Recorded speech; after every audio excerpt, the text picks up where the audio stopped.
Cette fois-ci, on est dans une situation qui est différente de l'item 1.1.1.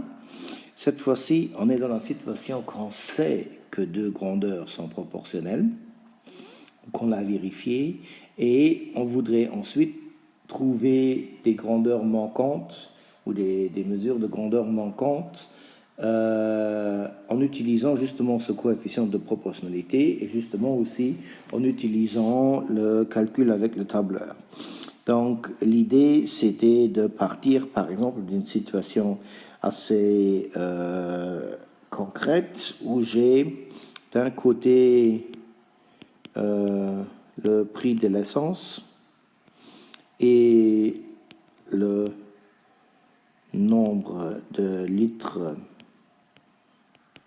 d'essence que j'ai dans un tableau, à nouveau à insérer dans le tableur.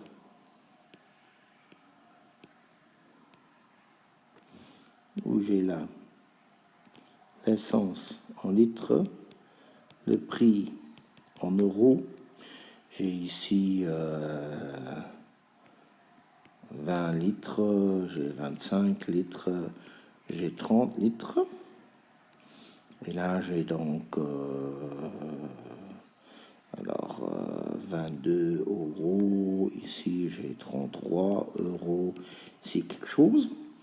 Donc, sachant que les différentes grandeurs sont proportionnelles, prenons quand même le coefficient de proportionnalité qui est 22 divisé par 20 qui est 1,1. Ici aussi 1,1, ici aussi 1,1. Donc, je sais que le coefficient, il est 1,1. Et maintenant, dans mon tableau, donc je peux compléter ici. Et maintenant, dans mon tableau, j'ai des valeurs. Là, j'ai 50 litres. Là, j'ai 10 litres. Mais là, j'ai aussi un prix de 45 euros.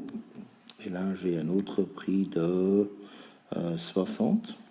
Alors, l'idée, c'est justement de trouver les valeurs ici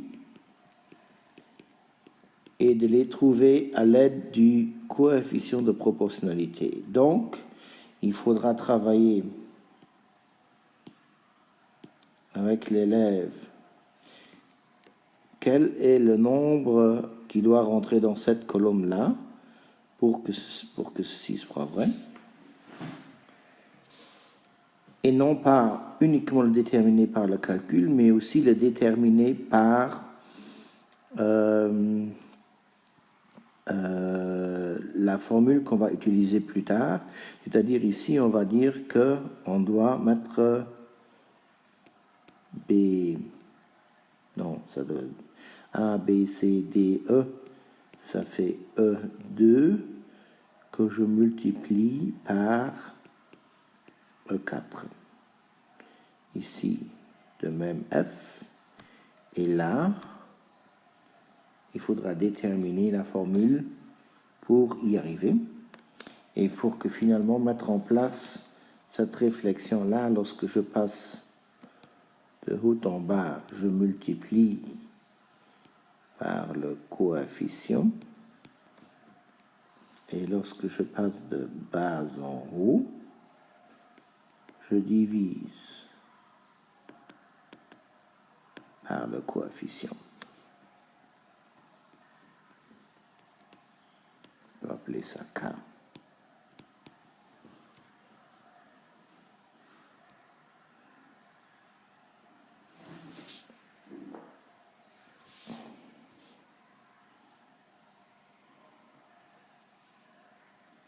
Pour cela, on pourra mettre en place une réflexion avec les élèves qui dit que l'essence,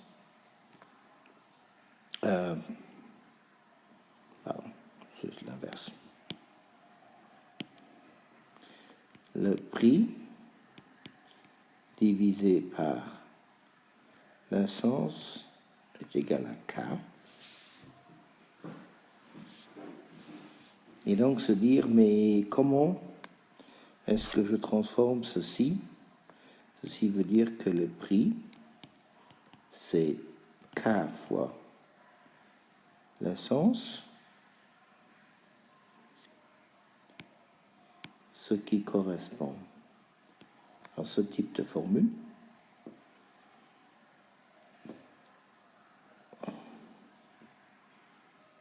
Ou ensuite arriver à la réflexion que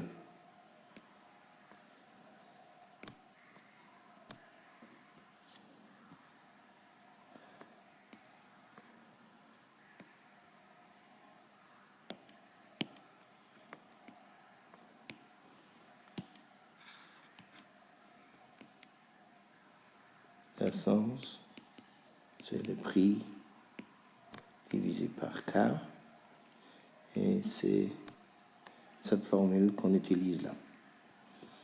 Ensuite, il s'agit de traduire bien évidemment cette formule à l'aide du tableur.